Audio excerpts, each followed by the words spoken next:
जय हिंद एवरीवन। आज हम इस वीडियो में बहुत ही इंपॉर्टेंट टॉपिक पे बात करने वाले हैं, क्योंकि आपका बीएसपीएसएल के ओर से आपका डॉक्यूमेंट वेरिफिकेशन के लेकर आपका नोटिफिकेशन आउट किया गया है। ये आपका दो डॉक्यूमेंट वेरिफिकेशन के लेकर दो पीडीएफ देखने को मिलेगा।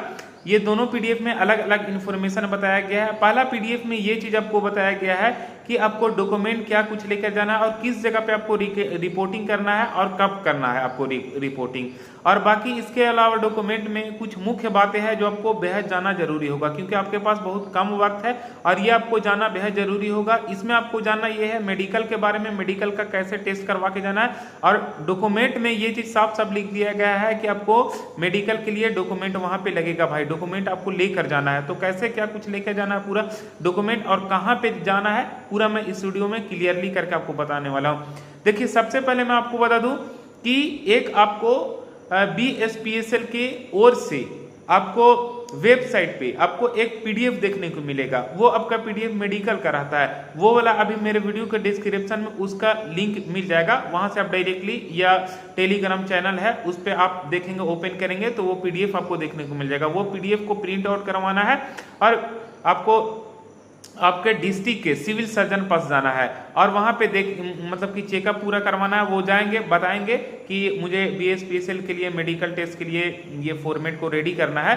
तो वहां पे पूरा टेस्ट वगैरह सब कुछ करेंगे और टेस्ट करने के बाद वो वाला जो फॉर्मेट दिया उसमें ऑटोमेटिकली साइन वगैरह करेंगे। उनका सिविल सर्जन का साइन करना रहता है तो वो साइन करेंगे और जितना भी उसमें आई टेस्ट हो गया, ब्लड टेस्ट हो गया, शुगर हो गया, सब कुछ उसमें फिल करना होता है। वो वाला मेडिकल वाला जो फॉर्मेट है वो फॉर्मेट पे साइन करने के बाद वो मतलब पूरा चेकअप होगा, उसके बाद साइन करेंगे और वो वाला आपको डॉक्यूमेंट वेरिफिकेशन में लगा देना है। ठीक है, अगर ये नहीं भी होगा तो कोई दिक्कत नहीं है, अगर सपोज लेकिन करके आप रेडी करके जाइएगा तो आपके लिए बेटर है कि भाई आपको सिविल से सरकारी हॉस्पिटल में आपको जाना है, वहां पे सिविल सर्जन से चेकअप करवा लेना, सब तो आपको फ्री में हो जाएगा। तो ये पहला आपका मैंडेटरी है। बाकी आपका डॉक्यूमेंट वेरिफिकेशन कब होगा? आपका 4/10/2025 को होगा। आपके पास सिर्फ और सिर्फ टाइमिंग है 3 दिन। आज आपका 1 अक्टूबर हो गया, 2, 3 आपका हो गया 1 अक्टूबर, 2, 3 बस 2 ही दिन आपके पास टाइम है। और आपका 4 अक्टूबर को पटना में डॉक्यूमेंट वेरिफिकेशन है।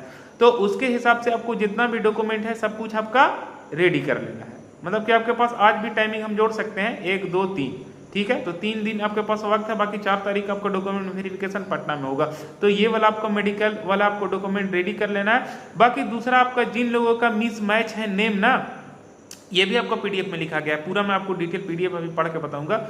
जिन अभ्यर्थी का नेम मिसमैच हो गया, चाहे कैंडिडेट हो या फादर नेम हो या मदर नेम हो, तो उसके रिगार्डिंग आपको एफिडेविट तैयार करना है। जैसे सपोज मान लिया मैट्रिक के सर्टिफिकेट से अदर सर्टिफिकेट को देखा जाता है, तो मैट्रिक का सर्टिफिकेट में कुछ और है और आपका अदर सर्टिफिकेट में कुछ और है, तो आपका नेम डिफरेंस हो गया, मतलब स्पेलिंग में कहीं ना कहीं पे गड़बड़ हो गया। अब गड़बड़ हो गया तो इसके लिए क्या करना पड़ेगा? एफिडेविट तैयार करना पड़ेगा। तो ये आपका 2 डॉक्यूमेंट रेडी कर लेना है। बाकी जो चीज भी आपका डॉक्यूमेंट जैसे जो चीज लगता है वो अभी मैं पूरा इस वीडियो में एक्सप्लेनेशन के साथ बताऊंगा और आपको कहां पे किस टाइम में जाना है वो पूरा डिटेल के साथ ये पीडीएफ में मैं आपको बताने की कोशिश करता हूं। चलिए देखते हैं। मैं बीएसपीएसएल का ऑफिशियल वेबसाइट पे आ गया हूं और ये फर्स्ट में जो भी नोटिफिकेशन ऊपर में आपको देखने को मिलेगा, 2 आपका जेएसएससी रिलेटेड आपका डॉक्यूमेंट देखने को मिलेगा पीडीएफ। पहला आपका 30/9/2025, दूसरा भी आपका 30/9/2025। पहला में भी आपका जेएसएससी रिलेटेड है और दूसरा भी पीडीएफ जेएसएससी से ही रिलेटेड है, जूनियर अकाउंट क्लर्क के। तो देखिए नीचे में आपका notice regarding document verification the post of junior account clerk against, ऊपर में भी आपका लिखा गया regarding formation of committee for document verification to the post of JSC against, junior account clerk से ही रिलेटेड ये दोनों है। दोनों पीडीएफ के हम लोग डाउनलोड करके देखते हैं। फर्स्ट में हम लोग नीचे वाला को देखते हैं, मतलब कि पहले नीचे वाला ये आपका आउट किया गया था। अब इस जगह पे देख पा रहे हैं नोटिस आपका एम्प्लॉयमेंट नोटिस नंबर है 4/04/2024। बाकी आपका document verification to the post of junior account clerk, document verification से रिलेटेड है जूनियर अकाउंट क्लर्क का।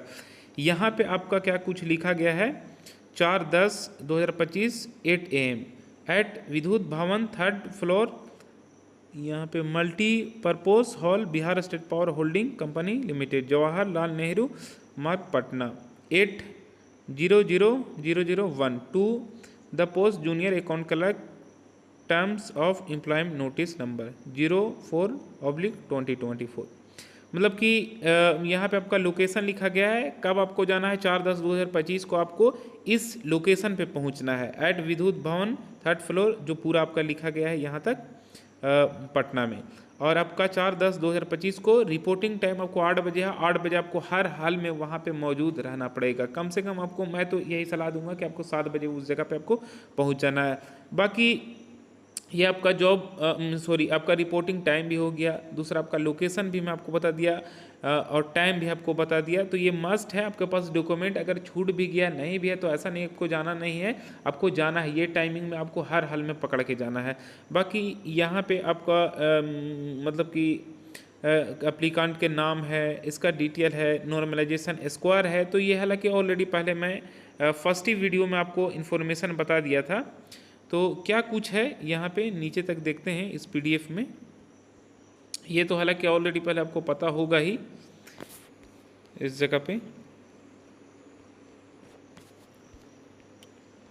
अब यहाँ पे आपको नीचे में है, इस जगह पे देखिए मैट्रिकुलेशन सर्टिफिकेट, मैट्रिकुलेशन मार्कशीट, ठीक है। ये आपका डॉक्यूमेंट क्या क्या लेके जाना है वो है। सबसे पहले मैं आपको ऊपर में पढ़ के बता दे रहा हूँ कि the above provisionally selected candidate request to bring the following document papers in original as well as its two set self attested photocopy at per the sequence. देखिए जितना भी ये डॉक्यूमेंट है ना, कम से कम आपको 2-2 3-3 जीरोक्स करवा के वहाँ पे रखना पड़ेगा, ठीक है। और ओरिजिनल सभी का लेके जाना है। और मैं आपको बता दूं कि आईडी प्रूफ में आधार, पैन कार्ड और आपका वोटर आईडी कार्ड ऑब्लिक करके लिखा हुआ रहता है। तो इसका मतलब ये नहीं कि कोई एक ही लेके जाना है, आधार कार्ड हो गया, नहीं भाई, आपको आधार कार्ड, पैन कार्ड जो जो आपके पास है सभी आपको लेके जाना है। आपके पास हायर क्वालिफिकेशन है उसको भी आपको डॉक्यूमेंट सब लेकर जाना है, A to Z डॉक्यूमेंट। और सभी डॉक्यूमेंट का आपका होना चाहिए 2-2 जीरोक्स और उसका ओरिजिनल लेके जाना है, ठीक है। तो यहाँ पे जितना भी है डॉक्यूमेंट ये देख पा रहे हैं, नॉर्मली जो होता है आपको पता भी है मैट्रिक का होना चाहिए। बाकी आपका जिस फॉर्म के लिए आवेदन दिए थे उसके लिए क्वालिफिकेशन के हिसाब से, जैसे सर्टिफिकेट एंड मार्कशीट, इससे क्वालिफिकेशन ग्रेजुएट जो कॉमर्स से बिलोंग करते थे उसका होना चाहिए, ग्रेजुएशन का डिग्री। बाकी यहाँ पे कास्ट हो गया, नॉन क्रिमिनल, पीएचपी, जो पीएचपी से विकलांग से कोटा से बिलोंग करते हैं तो उनका सर्टिफिकेट होना चाहिए। फ्रीडम फाइटर से अगर ये हैं तो उसका भी होना चाहिए। ईडब्ल्यूएस सर्टिफिकेट आपको होना चाहिए। तो लास्ट वाले ऑप्शन में बहुत ध्यान से देखना पड़ेगा, एम और ए नंबर पे लिखा गया है कि in case mismatch of name, oblique में करके लिखा गया candidate name, mother's father's name as per matriculation certificate, the candidate has bring an affidavit in this regard. मतलब कि आपका कैंडिडेट का नेम किसी भी डॉक्यूमेंट में मिसमैच है, या मदर्स का या फादर का एज ए पर मैट्रिकुलेशन के अकॉर्डिंग, मैट्रिकुलेशन को लेकर, तो इसके लिए क्या है कि एफिडेविट आपको तैयार करके लेके जाना पड़ेगा। एफिडेविट कैसे क्या तैयार करना है, यहाँ पे इसका पूरा नोटिफिकेशन आप देखेंगे तो आपको ऑटोमेटिकली समझ में आ जाएगा, ठीक है। या आप कोर्ट जाएंगे तो वहाँ पे आपको जो वकील होते हैं वो आपको बना के दे देंगे, ठीक है। बाकी ये आपको एफिडेविट ये मैंडेटरी है, क्योंकि आपको ज़्यादातर लोगों को यही कमेंट बार बार आता है कि मिसमैच है, तो ये आपको एफिडेविट इसके लिए तैयार करके लेके जाना होगा। दूसरा आपका हो गया medical fitness certificate issued by government civil surgeon assistant civil surgeon public medical officer of BSPSL. देखिए मेडिकल सर्टिफिकेट के बारे में ऑलरेडी पहले मैं वीडियो बना चुका हूं, और आपको मेडिकल कैसे क्या होगा उसके लिए भी मैं वीडियो बना चुका हूं। आपको कहां से क्या फॉर्मेट मिलेगा, मेरे वीडियो के डिस्क्रिप्शन में एक फॉर्मेट देखने को मिलेगा, वो फॉर्मेट को आपको डाउनलोड करना है और वो आपको बीएसपीएसएल के वेबसाइट पे आपको देखने को मिलेगा। हालांकि मेरे वीडियो के डिस्क्रिप्शन में इसका लिंक देखने को मिलेगा, पीडीएफ को डाउनलोड करना है और आपके जिला के सिविल सर्जन पास जाना है और वो फॉर्मेट दिखाना है, वो वहाँ पे चेकअप करेंगे, लिख के देंगे और फिर बीएसपीएसएल को आपको ये वाला थमा देना है। बाकी यहाँ पे आपको नीचे में आपका बॉन्ड पेपर का है और पी नंबर पे आधार कार्ड है, आधार कार्ड तो आपका मैंडेटरी है। बाकी PAN card, voter ID card सब कुछ लेकर जाना है। आपका 2 colour photograph as same uploaded the time of submission of online application form. आपका 2 फोटो आपका होना चाहिए, आपके पास 2 फोटोग्राफ्स आपका होना चाहिए।